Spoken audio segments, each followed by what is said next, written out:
This is Democracy Now!, democracynow.org, The War and Peace Report. I'm Amy Goodman.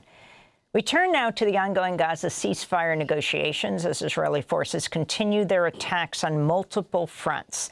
The latest Israeli airstrike on Gaza killed at least 10 people in the Nuseirat refugee camp, one of the main areas where families are trying to take shelter in Gaza. Other Israeli attacks targeted Gaza City's Zaytun and Sheikh Ranwan neighborhoods, where another 10 people were killed, including children, according to Al Jazeera. Residents of Nuseirat searched through the rubble of a house after the attack. This is resident Moumen Shaheen.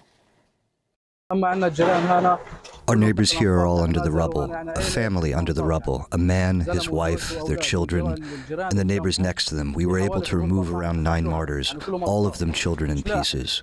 May God be sufficient for us, and that is it. This comes as the official death toll from Israel's war on Gaza has topped 41,200. On Sunday, Gaza's health ministry published a list of the names and ages of every Palestinian killed in Gaza between October 7th and August 31st that it can account for. The first 14 pages of the nearly 650-page document lists residents killed who were under the age of 1 year old. Meanwhile, Israel's admitted there is a high probability 3 Israeli hostages who died in Gaza in November were recovered in December, had been killed in an Israeli strike. The hostages were 2 Israeli soldiers and a civilian, Nick Bezer, Ron Sherman, and Aliyah Toledano. After talks last week, Secretary of State Antony Blinken and UK Foreign Secretary David Lammy reaffirmed their commitment to a Gaza ceasefire and the release of hostages. This comes as Israel's Defense Minister Yoav Gallant issued a statement today to U.S. Defense Secretary Lloyd Austin on a possible agreement to stop the fighting with Hezbollah along the Israel-Lebanon border, saying, quote, "The possibility for an agreed framework in the northern arena is running out as Hezbollah continues to tie itself to Hamas," unquote. On Sunday, Prime Minister Benjamin Netanyahu said Israel would make Houthis pay a, quote, heavy price after a Houthi missile reached central Israel for the first time. We are in a multi-front campaign against Iran's axis of evil, which is striving for our destruction. This morning, the Houthis launched a surface-to-surface missile from Yemen into our territory. They should have known by now that we were exacting a heavy price for every attempt to harm us. Anyone who needs a reminder on this matter is welcome to visit the port of Hodeidah. Whoever attacks us will not evade our strike. Hamas is already learning this through our determined action, which will bring about its destruction and the release of all of our hostages. As Netanyahu spoke, he was wearing a yellow ribbon for the hostages. A number of the hostage families have called on Netanyahu to take off the yellow ribbon, saying it's he who is most threatening the lives of hostages in Gaza. For more, we're joined by 2 guests here in New York. Amjad Iraqi is a Palestinian journalist, senior editor at 972 magazine, policy member of Al-Shabaka. His recent article for Chatham House is headlined, "The Real Schism in the Israel-Hamas Ceasefire Talks is about who decides Gaza's future." His recent piece for 972, "We're already in a regional war. Only a Gaza ceasefire can end it." And Daniel Levy, president of the U.S. Middle East Project, is with us, former Israeli peace negotiator under Prime Ministers Ehud Barak and Yitzhak Rabin. We welcome you both to Democracy Now! Amjad, let's begin with you. In this piece you wrote in Chatham, "The real schism in the Israel-Hamas ceasefire talks is about who decides Gaza's future." Talk about what has prevented a ceasefire from going into effect. Thanks so much for having me, Amy. I think it's easy for a lot of people to assume that what's wrong with the ceasefire talks for these past months are these kind of technical details, or that it's some disputes around the hostage-prisoner exchange. I think most of the parameters have been quite clear for a very, very long time. What the real issue is, that the fundamental divergence is about what is the fate of Gaza and the 2.3 million Palestinians who are there. That is what's really at the heart of this. Now, for Hamas coming into these ceasefire negotiations, it is essentially seeking for a full Israeli withdrawal and some kind of path towards returning Gaza to Palestinian control. And it's also signaled, for example, that it's willing to be part of an interim government. It is signaled that it does not want to have full control over Gaza itself. And so it is indicating that that is essentially what it's trying to achieve. Now, for the Israeli side, it's quite opposite. It's very little interest in seeing Gaza return to the Palestinians. And Israeli officials, the generals, the politicians have been putting forward various what they call day-after plans. And these range from a long-term deployment of Israeli troops to having Arab states come in with peacekeeping forces to even establishing Jewish settlements. And these are heavily contested, but these are all united by an assumption that Israel is going to be maintaining overarching control of the Gaza Strip. And this is not just something that's theoretical. It's something that they're actively doing on the ground, literally shrinking Gaza through buffer zones, through military corridors, including along the Gaza-Egypt border, what's known as the Philadelphia corridor. So this is actively, essentially redesigning the occupation of Gaza. This is what's really at the heart of it. And Washington has very clearly sided with the Israeli side of that equation, that it is more willing to allow Israel to create those new facts on the ground and to try to give time for the Israelis to establish that, more so than it is willing to give Gaza back to the Palestinians. You mentioned the Philadelphia corridor. Daniel Levy, you have Yoav Gallant. Both Yoav Gallant and the Prime Minister, Benjamin Netanyahu, are being investigated for war crimes and crimes against humanity by the International Court of Justice. But I'm looking at a piece in the Times of Israel. PM nearing move to fire Defense Minister Gallant, replace him with Gideon Sa'ar. Gallant has disagreed with Netanyahu over saying the Philadelphia corridor is that important. Yes, and it's good to be here in person. What you have is a division between the Israeli Prime Minister and much of his cabinet and the defense minister and elements of the security establishment, not over what Amjad was just describing to you, which is the long-term sense of a permanent Israeli presence in Gaza, indeed over the conduct of this war. But where they disagree is over whether there should be an acceptance of a deal which at a minimum would give a pause to get hostages out, and I would say would also give some respite to a military which has been on this extensive deployment, is struggling, in fact, to replenish its ranks in terms of reservists. Prime Minister Netanyahu worries that any pause could make it more difficult for him to resume the war and could lead him to lose his coalition.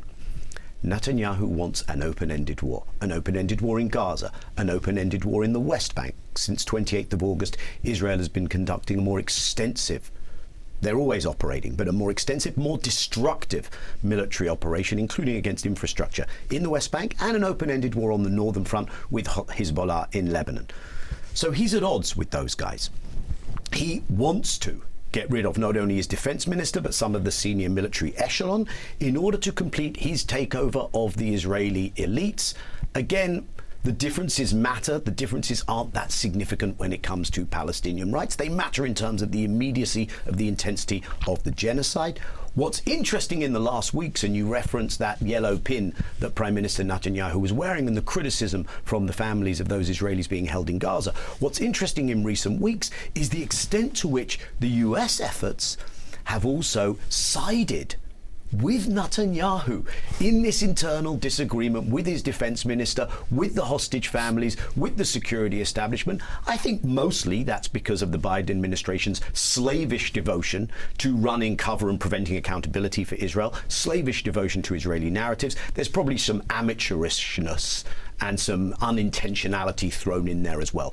But that is where we are. Why do you think this is going on? I mean, you're not normally here in the United States, but you are here right now, so you can see very directly the coverage of U.S. politics leading up to the Democratic Convention, when the Democrats were concerned of a repeat of 1968 mass protests, particularly around the issue of Gaza.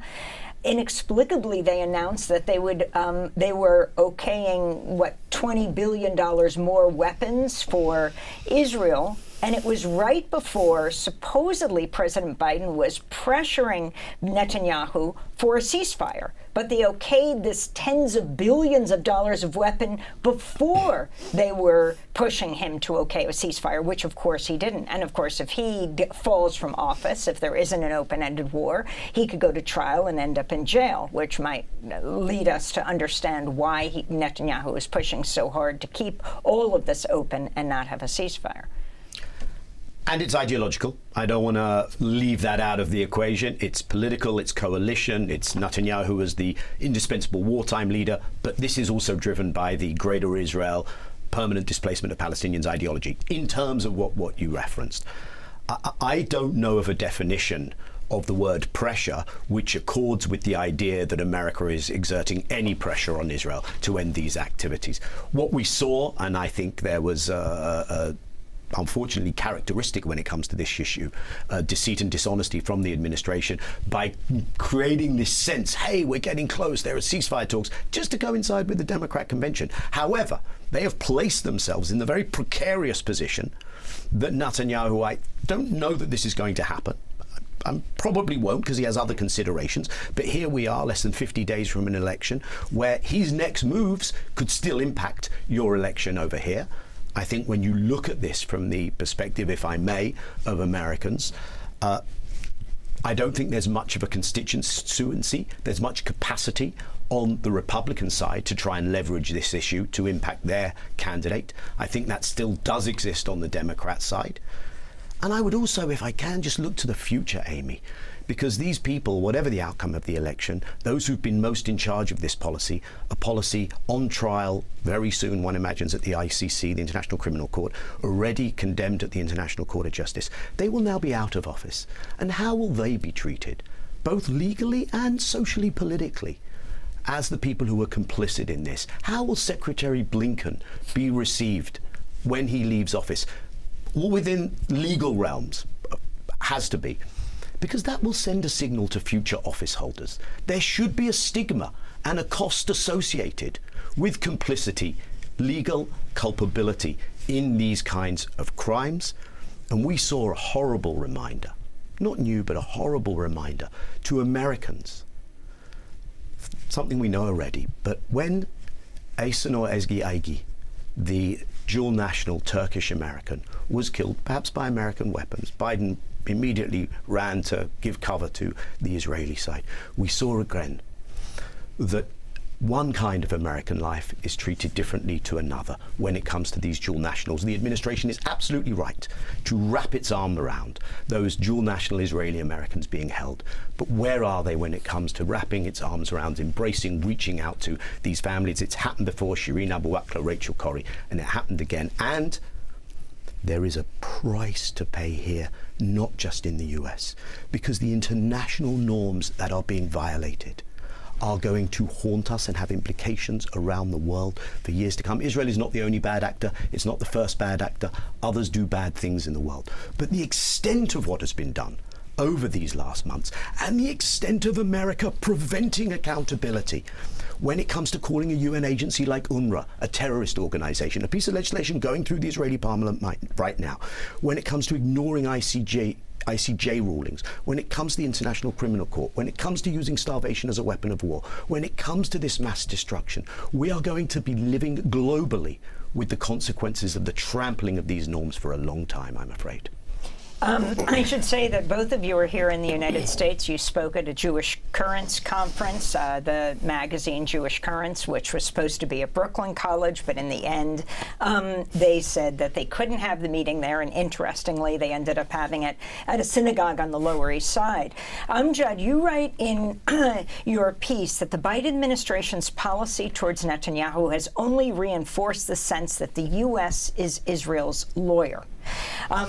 Talk about coming to the United States, seeing these elections, and the position the U.S. has taken, even for the Democrats who are in power right now, at the risk of losing the election, because there are not only large Arab American communities in a number of the swing states, but it is the black community in the United States, which overwhelmingly has sided with peace in the Middle East. 1,000 black bishops or black ministers wrote to the Biden White House saying they haven't seen this kind of solidarity since the civil rights movement of the 1960s. Young people, overwhelmingly, the young Jewish community in this country, the encampments across university campuses, whether or not universities allow for this kind of discussion. What have been your observations, and what does it mean for Palestinians in Gaza and the West Bank and Israel? I mean, it's been very interesting for me. I've obviously been following this from afar, and just in the few days that I've been here, having a lot of conversations with activists and thinkers and writers and journalists. I mean, it's quite extraordinary, the movement that's been building up for many years now, and just to see it really come out in full force, both on the streets of New York and D.C. and Michigan, etc., to literally even how the media is covering it, and even though it's still a battle, but we are seeing these really radical shifts, and the fact that even things like the uncommitted movement is trying to create that impact. So it's really astounding to watch these debates, and in that you are seeing these kind of intersectional angles to see how much there is that disconnect between an American public, which even at its most minimum is asking for something like a ceasefire, something like basic respect for Palestinian rights, and that the democratic establishment, which we're seeing very evidently, is just refusing to acknowledge that and is preferring to essentially side with a kind of foreign policy that the Republicans themselves are fully on board with, which should probably be a red flag if there really is that kind of bipartisan consensus. And there's many ways to unpack this, but that really needs to be something that the Democratic Party needs to reflect on, of how much it has been contributing to a larger geopolitical status quo. I mean, the way that Daniel's also described this recently in interviews, this war on Gaza and the regional conflagration, that as Daniel says, this is also America's war. It is not actually de-escalating anything. It is actively contributing to sending weapons, funds, diplomatic cover for a war that is doing the exact opposite of everything that the Biden administration is saying. Literally giving protection to a Netanyahu government, which Biden and Blinken themselves say is a very problematic government. Literally giving cover to an occupation which America claims to want to whittle down and end, but is in fact providing everything that will ensure the exact opposite. Is saying that it does not want a regional war, but is actively launching airstrikes in Yemen, is giving Netanyahu standing ovations here in Congress, is attacking the ICJ and the ICC, is doing everything that is undermining the Biden administration's declared purposes. And so regular citizens here in the United States are seeing through this. They're seeing those contradictions, and they're demanding consistency in the values that the Democratic Party claims to espouse and the policies that it enables. And this is at risk of losing the election. I mean, you have now the Green Party candidate, Jill Stein, leading Kamala Harris among Muslim voters in 3 battleground states, Arizona, Wisconsin, and Michigan. Yeah, and this is the dialectic that the Democratic Party, if it claims to be representative of different kinds of communities in the United States, needs to actually listen to these voters. It needs to understand that this is where public opinion is shifting. And if it's refusing to do that and is still maintaining that brick wall between this ideological, strategic, political, of where America needs to stand vis-a-vis Israel, then I'm afraid the Democratic Party is only going to be losing those kind of voters in those kind of communities. And Gaza and Palestine is one major test of that, but it certainly expands to a lot of other Give avenues. us a description of what's happening in the West Bank right now. I mean, you've got, since October 7th, nearly 1,000 people arrested, hundreds of people killed. This isn't Gaza. This is the West Bank.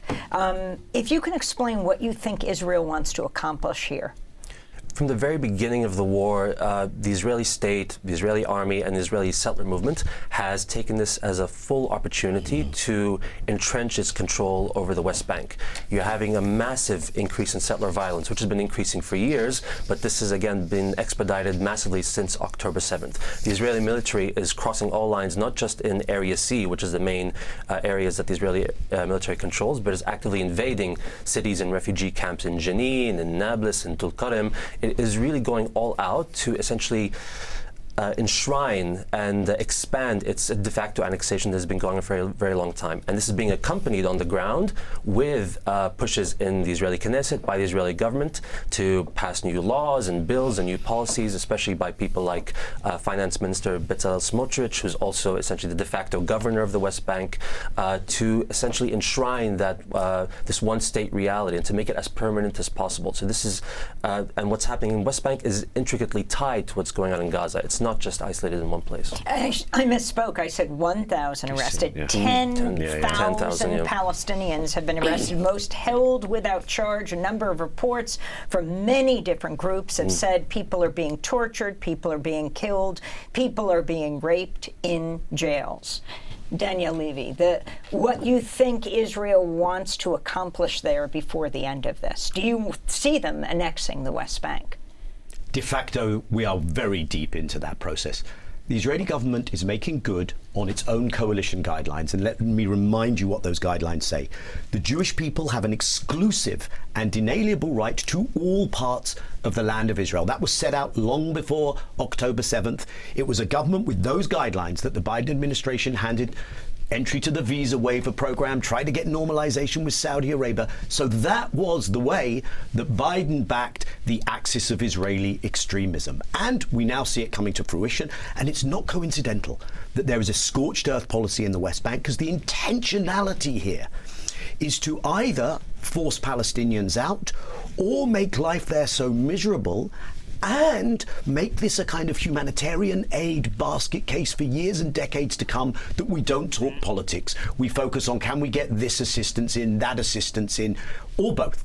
That is what is going on. That is what we need to keep our eyes on. And this is the permissive environment that the US has created, and it backs the settler extremism, which is backed by the state. Daniel Levy, former Israeli peace negotiator, president of the U.S. Middle East Project, and Amjad Iraqi, Palestinian journalist, senior editor at 972 magazine. We'll link to your piece at Chatham House. The real schism in the Israel-Hamas ceasefire talks is about who decides Gaza's future, and your pieces in 972 magazine. The most recent, we're already in a regional war. Only a Gaza ceasefire can end it. That does it for our show. I'm Amy Goodman. Thanks so much for joining us.